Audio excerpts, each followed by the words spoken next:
Hi friends, இன்றைக்கி நம்ம once more குக்கிங்கில் நண்டு கிரேவி செய்ய போகிறோம். நல்லா சுவையாகவும் இருக்கும். நல்லா சுத்தமாக கழுவி வச்சுருக்கேன் பாருங்கள். இப்போ தேவையான மசாலா ரெடி பண்ணலாம். இப்போ பூண்டு போட்டுக்கலாம். இப்போ இஞ்சி, மிளகு 1 டீஸ்பூன் போட்டுக்கோங்க. சோம்பு 1 டீஸ்பூன். இதில் கொஞ்சம் தண்ணி ஊற்றி நைஸாக அரைச்சி வச்சுக்கலாம். இப்போ நல்லா அரைச்சிட்டோம். சட்டி காஞ்சிச்சு, எண்ணெய் ஊற்றிடலாம்.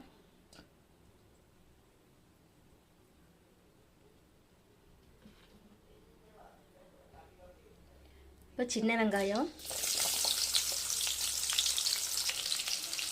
நல்லா வதக்கிக்கலாம்.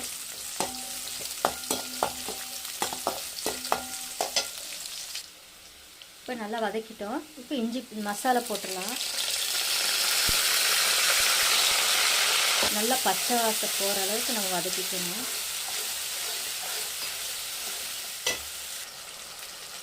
நல்லா சிம்மிலே வச்சு வதக்குங்க. அப்போ தான் அதோட மனம் நல்லா வெளியே வரைக்கும் போகும். நல்லா வாசமும் நல்லா இருக்கும்.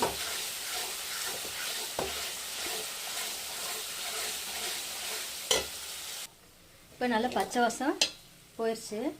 இப்போ இதில் நம்ம ஒரு 1/2 டீஸ்பூன் மிளகாத்தூள் போட்டுக்கலாம். மஞ்சத்தூள் போட்டு சும்மா 2 வதக்கிட்டு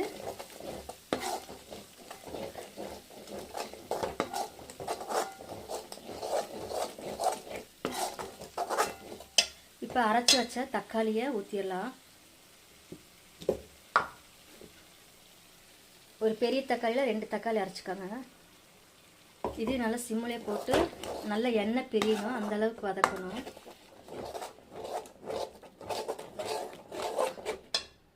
நல்லா எண்ணெய் பிரியுது பாருங்கள். இதிலே இன்னும் 1/4 டீஸ்பூனில் மிளகாத்தூள் போட்டுக்கலாம். ஏற்கனவே நம்ம போட்டிருக்கோம், பார்த்து போட்டுக்கோங்க.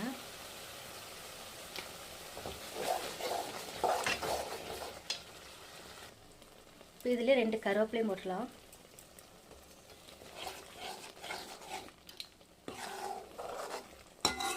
நல்லா எண்ணெய் பிரியுது பாருங்கள். அப்போ தான் நண்டு போடணும் நம்ம.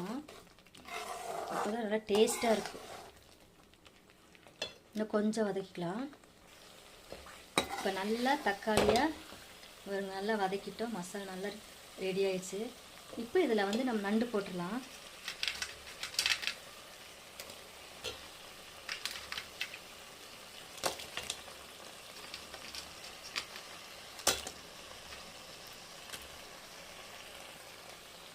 இப்போ இதில் சால்ட்டை போட்டுடலாம், உப்பு போட்டுடலாம்.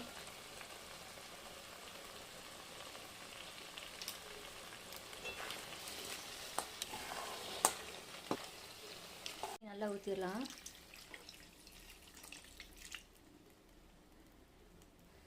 இப்போ நல்லா ஒரு பெரிய டம்ளரில் 1 டம்ளர் தண்ணி ஊற்றிட்டோம். சின்ன டம்ளர் இருந்தால் 2 டம்ளர் ஊற்றிக்கோங்க. மூடி வச்சிடலாம்.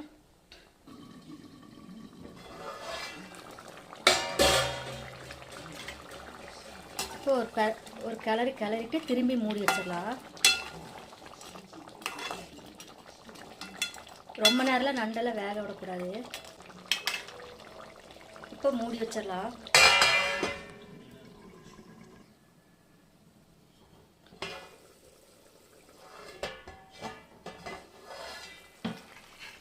பாருங்க, நல்லா மசாலா நல்லா இதாகிடுச்சு பாருங்கள் நண்டுக்குள்ளே. இப்போ நம்ம மிளகுத்தூள் 1 டீஸ்பூன் போட்டுக்கலாம்.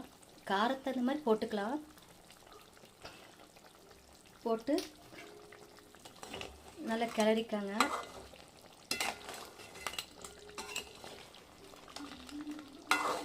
சும்மா 2 கொதி வந்தோன்னே இறக்கிடலாம்.